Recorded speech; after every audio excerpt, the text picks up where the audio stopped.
kami, that is why kami sa amon, siling ko nga unit kami, why kami nagpadikta, nagdiretso kami kung ano yung gusto namon. This is a democratic country. Correct. Kung ano ang, which is the best for us, nga madumduman namon, amo na. We come up into open.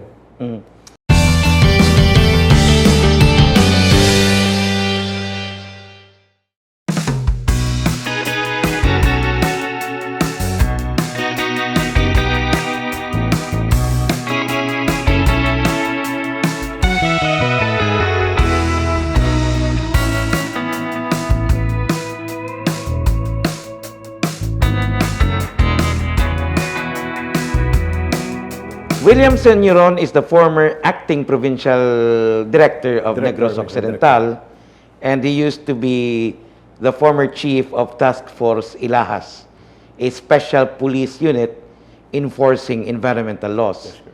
He is both controversial and pero kadamo gali isang inagihan mo sa kabuhi. Yes, and, yes. Life sa service. Yes. But both personal and in terms of service, damo ka sang challenges kinaagyan. Yes, sir. And it's nice to have you once again, Colonel. Thank you, Joel. Thank you for this opportunity. And thank you for dropping by. Sir, first of all, kamusta ka na? Well, okay, because I just retired last April, and I am now enjoying my life as a civilian. Civilian. So, si Citizen William ka na? Yes, Citizen William. But, did you retire with the rank of General or Colonel? No, I retired the rank of Police Colonel, no? But the benefits under the laws under the government that I'll be receiving one rank higher, equivalent to Brigadier General. And from what I've heard, you're still single and available. Yeah, that was 11 years ago. 11 years ago. Until now. Until now. All right. I have to invite you here again for a totally different interview. First, as a single father for how many? 11 years. Yes, sir. And your children are now graduates and have a career of their own. Yeah. Well, anyway, that's all na Colonel. Kaya daw, ang feeling kong kabuhi mo, dumaala-ala mo kaya eh. But let's talk politics, Anay. Yes, no? okay.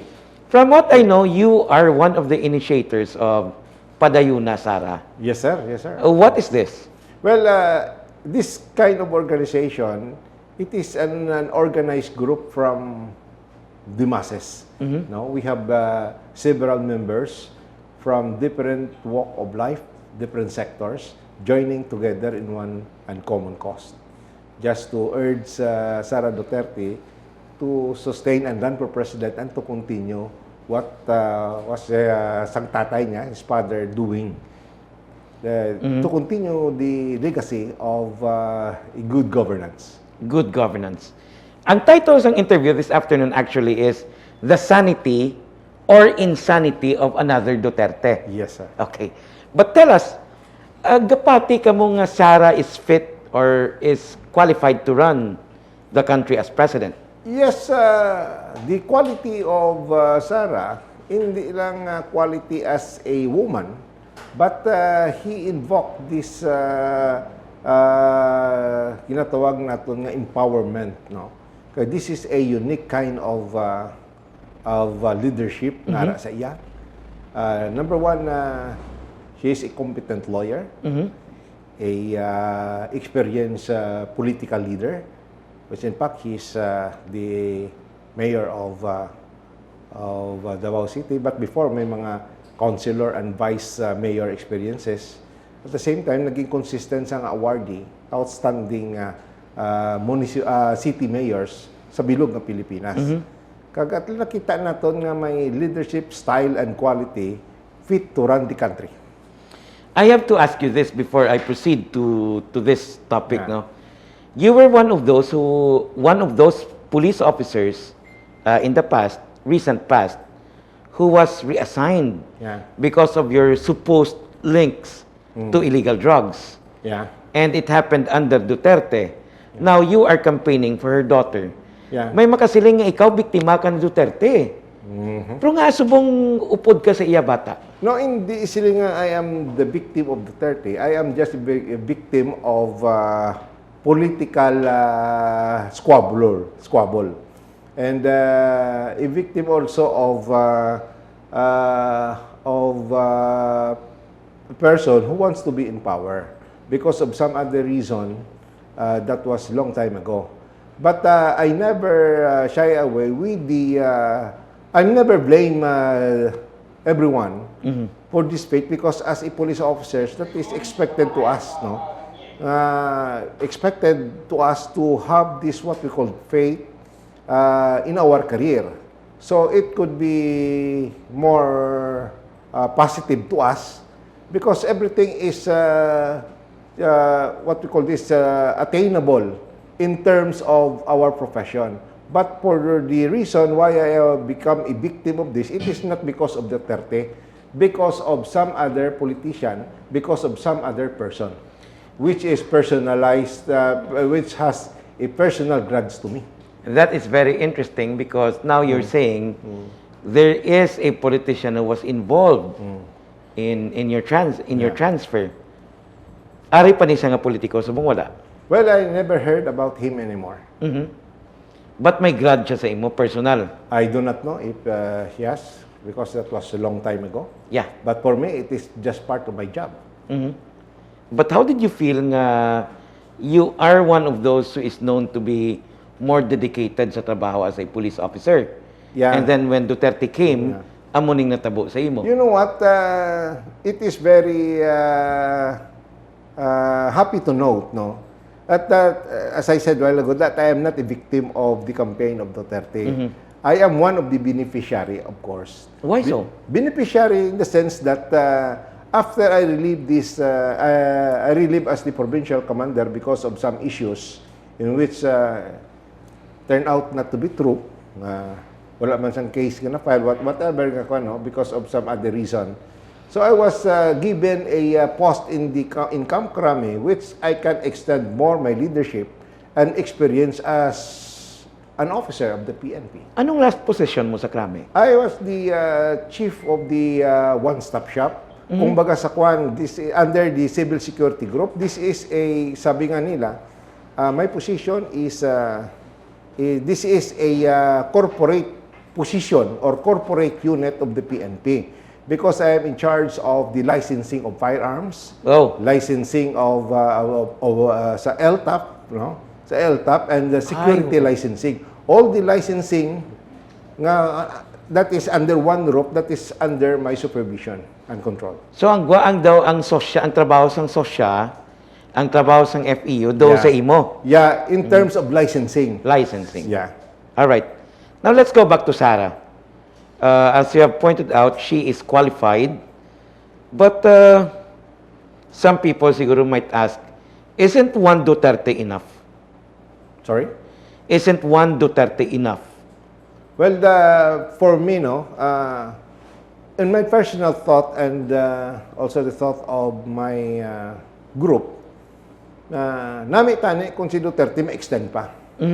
Because nakita natin, we saw the difference of his administration, and we are also have an experience with some other leaders of our country, and this time nakita natin na he has a unique kind of leadership. Unique? Yeah, and we believe that this kind of leadership and programs of the government will be continued.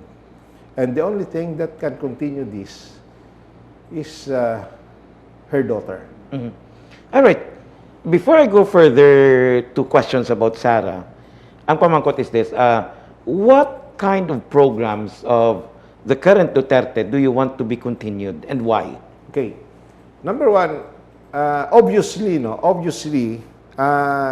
the uniform service, of course, no, obviously, because I came from the uniform service, and we experience how uniform service is being paid now. Number one, we are one of the agency of the government nga nubo sang sweldo. Now time ni President Duterte, so na-consider nila ang kaimportansya sang salary, sang uniform service. That is why makita natin, although there are some incident wherein a police officer or a policeman involved in corruption, but it is just a minimal, kumbaga sa pan, it is just a point of the percentage nga makita naton. That is more on what you call this characteristic of that person, in terms of their upbringing. But as a whole, PNP is now modernized, professional, and career-oriented. Mm-hmm. So it has become more professionalized for you. Yes. But again, ang pamangkot is, hindi pwede mag-continue sang any other president ang iya nga programa. Mapakontinue, no? There are a lot of qualified president, of course, no? I can mention some of the political leaders or candidates aspiring to become president, like Ping Lacson. Oh, there you go. Served Ping Lacson under his command for when he was the chief of PNP, and nakita natin how he direct the PNP into a right path. So we have this Isko Moreno, and we heard the news that he's doing well in Manila. In Manila, at least. Manny Pacquiao, he is more serious about his contribution to become a leader, which in fact halin man siya sa grassroots, and he became famous, and he want really to serve the government, and many other. They are all qualified. They are all qualified, and they can continue what had been doing by previous administration or this present administration if they are elected. You know what the question is, that for me, no, it is just a matter of confidence to somebody which you think she or he can deliver for the good of the people. It is our personal choice. Correct. Maybe some listeners or some other people may not be amenable to us, but this is how we exercise our right, no, right suffrage to choose whoever the leader we wanted to govern or to lead the Philippines. So wala kami question, all of them are qualified, but for us, she has a better chance, and we believe on her to continue what had been started by his father. I have to mention, by the way, nga you are also a student or a graduate of the National Defense College. I am a graduate of Public Safety College. Public Safety College, Yeah. yes. Instructor ka man sa una, no? Yes, I've been formerly instructor of criminology, and I was hired during my time, no, as police instructor when I was a patrolman. Okay. Fair enough, sir, because as you have pointed out, ang choice of a leader is not only intellectual, eh. Yes. Sure, you can rationalize nga, okay, namian ko siya, but it's also about trust. Yeah. And that's emotional. Yes, correct. Okay, so it's both intellectual and emotional at the same time. Do parehas man lang nga naluyag ka sa asawa mo. Ambot, basta. It's like that. Namian ka lang. Yeah. Kag ako, ang straight ni Sara, puwerte man, no? Yeah. Ang sumbag, yabla. Yeah. Yeah, correct na, no? Kaya sabi ko nga, this is a unique, no? Sabi ko, a unique kind of leadership sa iya. Because not only ga-exercise sa empowerment of the women, but nakita namon mas decisive over sa ibang mga politician nga nakilala naton. Mas decisive. Yeah. Yes, yes. Do pag siling ang amo sinada may ara sa nga firm nga nga panindugan. So that is one of the quality of the leader kang ginapangita sang grupo namo. But subong may ara iban mga grupo, may ara man ran sararan. Yeah. May ara inyo ya Padayuna Sara. Is there any relationship between the two groups?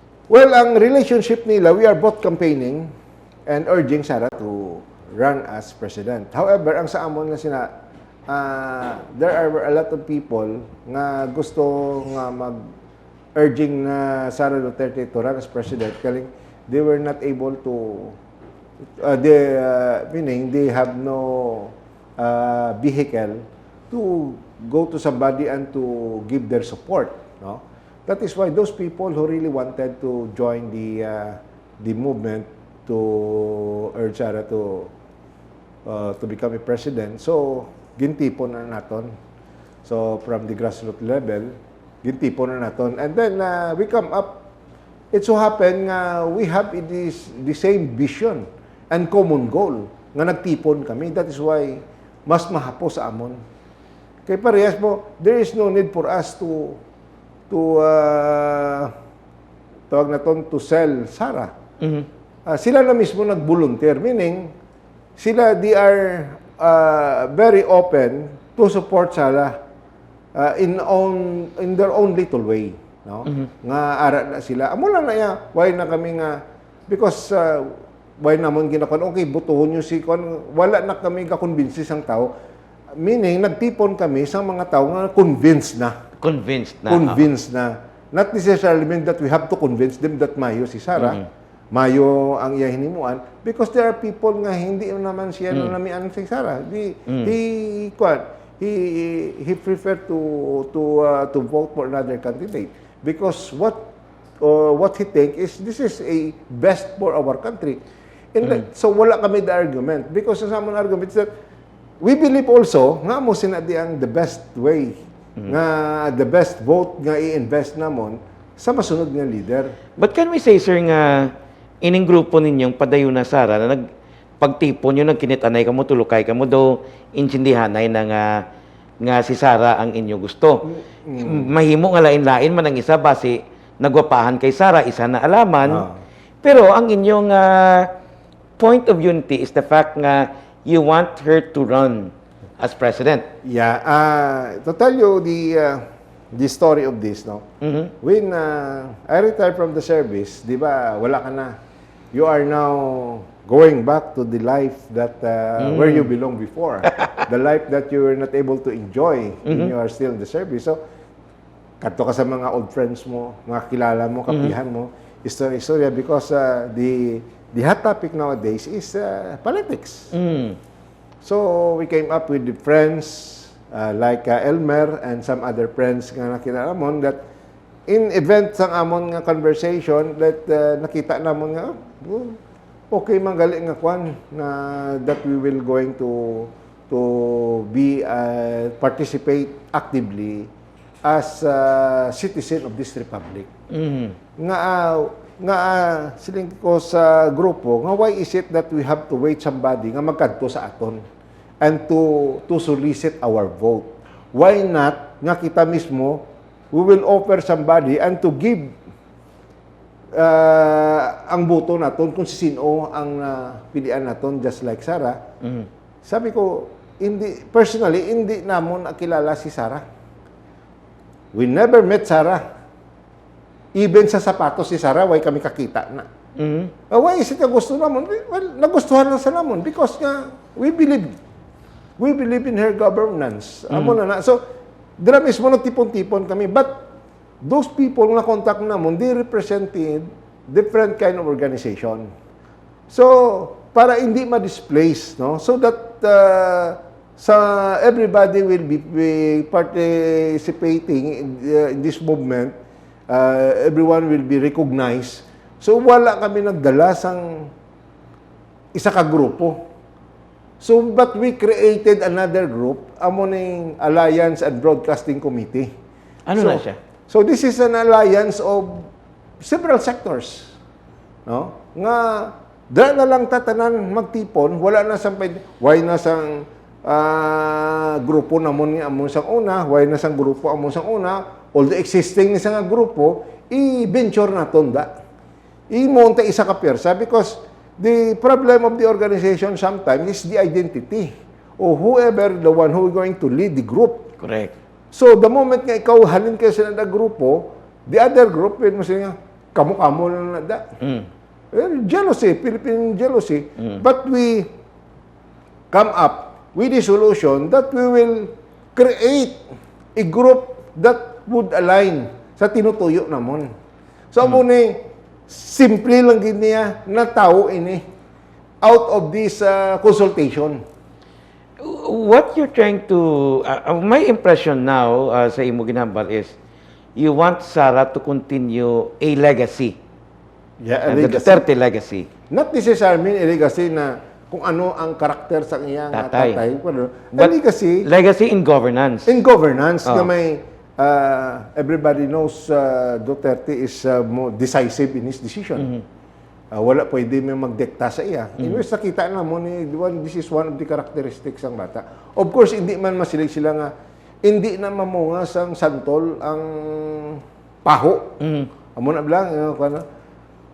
Siling ilang amo sinada. Pero sa inaya that is only hurubaton sang kwan. Pero sa baskin tatay ka although ang pagka Duterte ni Sara it is only a plus factor to him. I mean to her. Plus factor to her. Nga she is the daughter of the president. Kag subong moderno ng panahon eh. May genetics na. Yes, so May manok ganing ang iya nanay kag tatay, duwa tiil sa iya apat. apat sa yayaho. So nakita namon, no? Nga may ara man sa nga iya, not necessarily when I say legacy, not necessarily mean that I am bargaining the whole Duterte. No? I am not bargaining the whole Duterte, but the legacy of the governance kay kung lang taon naton, no? Still there are many critics, no? There are several critics, I think, no? To the Duterte administration, but still the popularity of the president, the trust rating is very high. Yes. Compared to some other. So that is the indication that people are satisfied. The way that our president governed this country. Of course, hindi ta naman basol, may ara magina nga hindi. Ito, hindi ta naman mapilit, no? So, Adamo ginaya Oo, forever dapat na ginaya, iya. oo. Ining mga kabataan subong hindi ka ba magtigang? Oo. Pre-expertos pang gobyerno. Yeah, Oo. Kasi nga hasangi anang tuloy siya. What should I do with this? Gusto balo. Hindi isa, So, mo na ang konsinada, but I said, ang ginakuan ko lang sinanda, ang legacy, it is not a legacy na kung i-total as a kabuuhan, no? But a legacy of good governance. Good governance. So, we are talking about the continuity. That is why ang ginatagline namon Padayuna, Inday Sara. So to continue, no? Yung continuity sa mga programs, continuity, makita naton kung diri sa aton sa Negros, hindi naton makita ang mga nangin result sa hinimuan sang presidente. Pero if you're going to Metro Manila and Luzon, makita nimo yung ang improvement. Plus, we have to consider the fact nga ang Negros is largely supportive or sympathetic sa LP. Yeah. Because ang Cory Magic ari pa di eh. Yes, yes. Because of the sugar planters. Yes, So, medyo do amo ng political Oo. temper ta diri abi. Yeah. So, hindi natin nakita. I do not know if, of course, sa mga listeners natin, sa mga viewers natin, I am not convincing them nga amo gina ang kwan. Ini, ang ginahambal natin, that is based on na experience namon. Nga just to qualify our vote, nga why we invest our vote to Sara Duterte. Galing kung sa bagay, sir, magboto, you don't have to explain your vote to anyone. Yeah, correct. Diba? Yeah. It's a personal choice eh. Yeah, correct.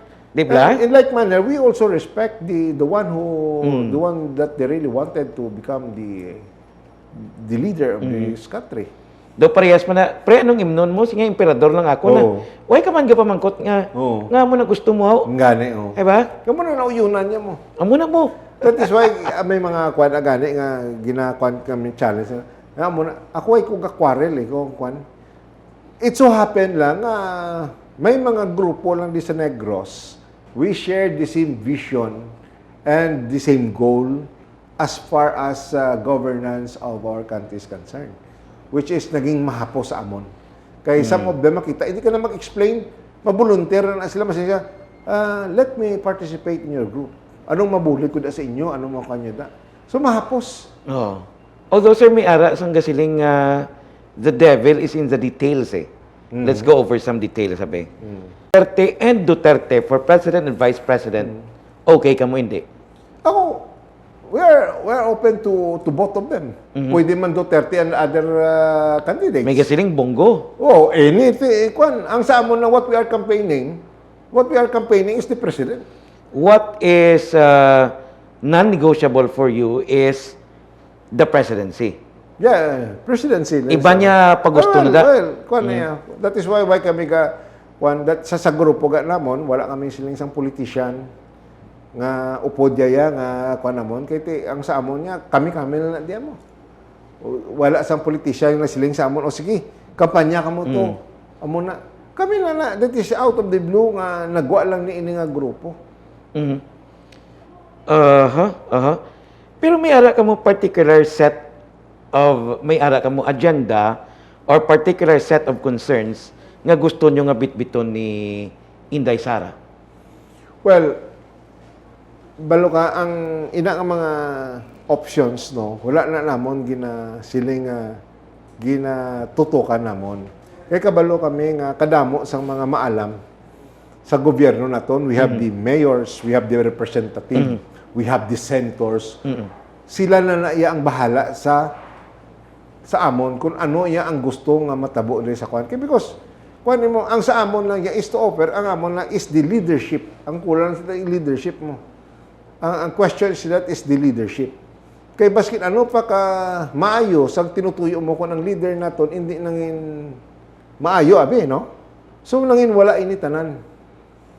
Kay kung kisa matawag naton there are kadamo ta sa mga laws nga wala na Implement. Na kwan ganina implement eh. Pero gamat-amat na implement kung implement na tanan mahapos. Ang sa amon na sinada, we are just offering ourselves to the kumbaga submissive kami sa leadership sa ato nga government. And how are you doing in Negros right now? Negros Occidental? Well, we are doing fine, and there are several mayors who signify also their support to Sara after our courtesy call. Yung okay ko na sa inyo, ako na mo sinada.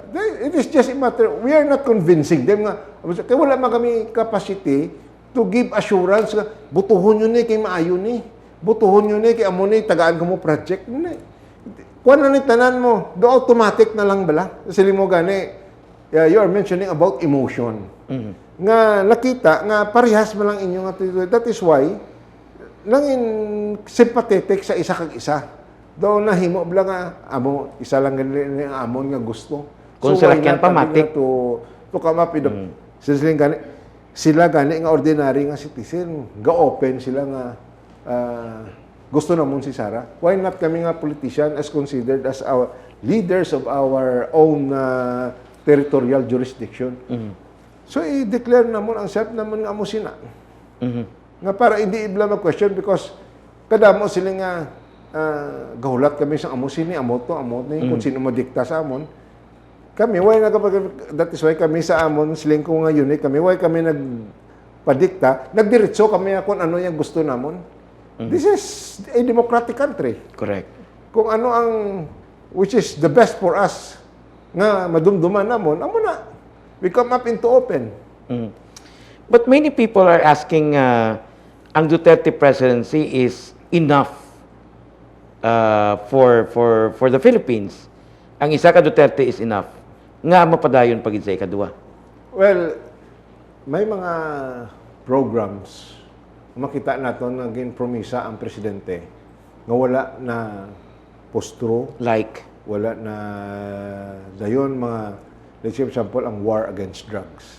Bitin matiyag mo. Bitin ang kwan kay although when he assumed the office of the president and nakita niya nga the need of the kwan to solve the problem of drugs inang because of his aggressiveness and decisiveness nag-declare siya nga 6 months wala ng droga. So after 6 months nakita niya nga grabe pagali. May ara pa gid nag-extend pa sa until such time as sa subong sige pa kampanya sa droga. So isa sinada ang isa sa mga naghatag sa amon sang interest nga dapat i-continue ang ini nga mga programa nga sa anti-drugs and of course corruption. Yes. Nakita naton mo. Kisang una, kung hindi kay kung may corruption case ka, may reklamo sa imo, kung partido ka, medyo okay lang. Okay lang. Pero siya, baskin partido niya, baskin close iya, pwede i-econ niya. So, isa, hindi pa naman tapos ang tanan. Gusto naman may mga continuity. May mga programs. Kada mo pag sa mga programs, let's say, for example, mga programa sa mga pigado. Kita mo naman, no? Naga-benefits ang iban nga mga pigado na nga kwan. Kay ti ara na kay ti may dire lang tagal kabalo nga ang gobyerno kung totoo doon sa gobyerno may kwarta May kwarta. no? So kabalo ka ang mga members ng mga iban are the recipient of that program. Mga pigado, mga recipient of the program. Ti amo na nga sila yung mismo yayaga volunteer. Yes. Ti amo na nga siling ko, we are not convincing them nga to join us, but they are volunteering themselves to join the crusade of urging Sara. On that note, Colonel William Senoron, sir, thank you so much. Thank you, Gid, for this opportunity again. I hope I can be of service to the public by informing the public regarding the advocacy that we are pushing to the candidacy of Sara if she decides to run for president. Thank you once again.